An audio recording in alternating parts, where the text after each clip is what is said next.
rivets, no seams, none of the stuff associated with normal man-made manufacturing. Is it possible this is an artist's impression? I don't know. No, for me it was it was more than coincidence. I mean, this woman had said, this is what happens in this building, in this space centre. I went into that building, that space centre, and saw exactly that. And the folders were even called unprocessed and processed, or raw and filtered or something, so...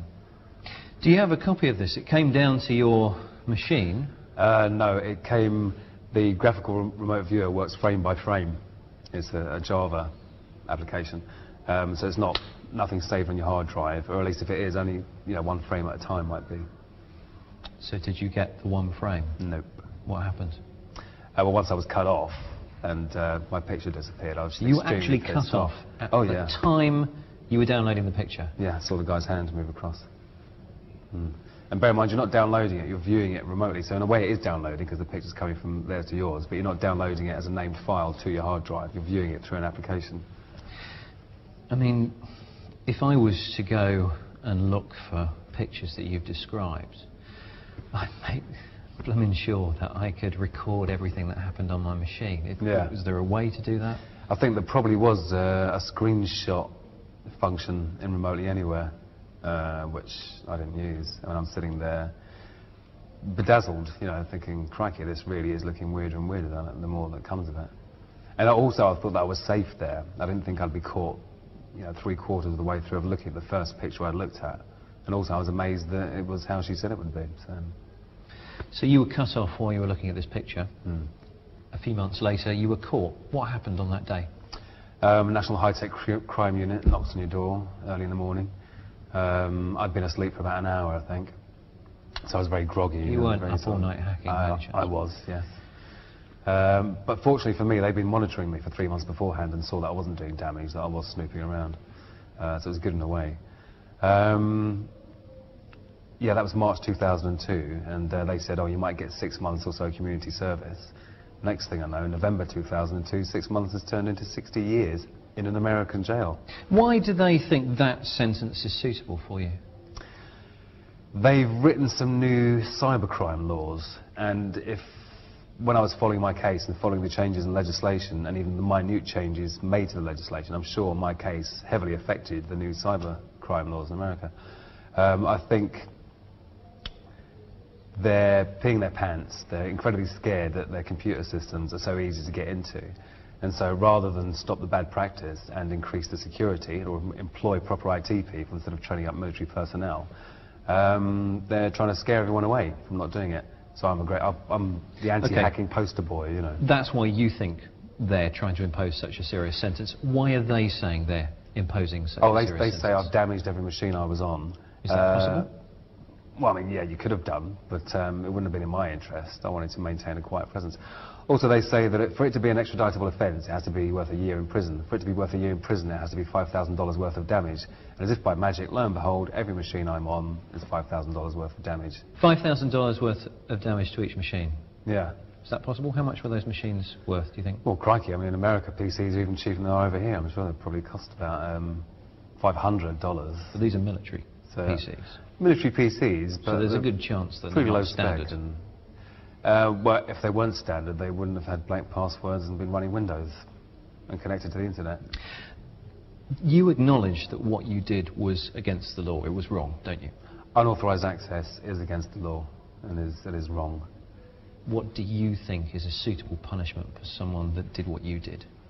Well, firstly, because of what I was looking for, I think I was morally correct, even though I regret it now. I think a free energy technology should be publicly available. I want to be tried in my own country under the Computer Misuse Act, and I want evidence brought forward, or at least want the Americans to have to provide evidence in order to extradite me, because I know there is no evidence of damage. And that is the main brunt of the charges. That's what's gone from 6 months community service to 60 years in a foreign jail. Do you understand maybe that someone who hacks into such a high level of secure building and such a high level of secure computers, that sounds like a serious offence? You were hacking just after September the 11th, 2001, weren't you? Well, I was hacking long before and for a while afterwards as well. So, during the immediate aftermath of 9/11? No, not immediately. It was actually I think that was around, I had actually stopped for a while towards the end of 2000 and started again after a few months, so I can't even remember if I was doing it at the time, but certainly not, you know, during it, because I was with everyone else watching it on television thinking, crikey. Okay. Do you have any tips to stop hackers like yourself from getting into computers within companies or within homes? Yeah, first of all, have a password. Don't have blank passwords. I think your first line of defense is stuff that's already part of Windows. So as well as having a good password, in the office environment you should enforce log on and log off hours, so no one can log on before or after office hours. Simple tweak to make in the Windows security. Make sure everyone turns off the machines at night when they go home from the office, or make sure you turn off your router at night if you've got broadband and you go to bed at night. Turn off the remote registry service. Now let's just talk about that. Can you just talk us through what the remote registry service is and how you turn it off? Okay. The registry is where lots of information about your computer is stored on the computer. The remote registry service allows the remote user to remotely query your registry. The useful information it contains is stuff about your password policy, your usernames, etc., etc. And it's something that you don't need unless you're in a specific situation in an office environment. Windows XP Home has it turned off by default, but Windows XP Professional doesn't. So Windows XP has basically a button flicked somewhere, a switch flicked somewhere that says allow remote access to my machine. And it's switched on. That facility's switched on. It's switched on by default in Windows XP Professional, but not Windows XP Home. Yeah. So you would advise users to go in and switch that off? Yep. And if you search on the internet for remote registry switch off, there's plenty of guides out there, I'm sure. Just also tell me about the name of the admin user. I thought that was quite interesting when you told me that on the phone. Yeah, if people are trying to hack a Windows machine, they're after the administrator account, as I was. That's the top dog on the machine. Gives you full control of the local machine.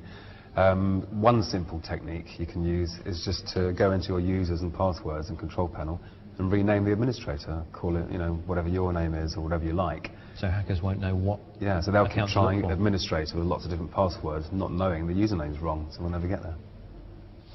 Gary, it's been really fascinating. Thanks for your time. No, thank you.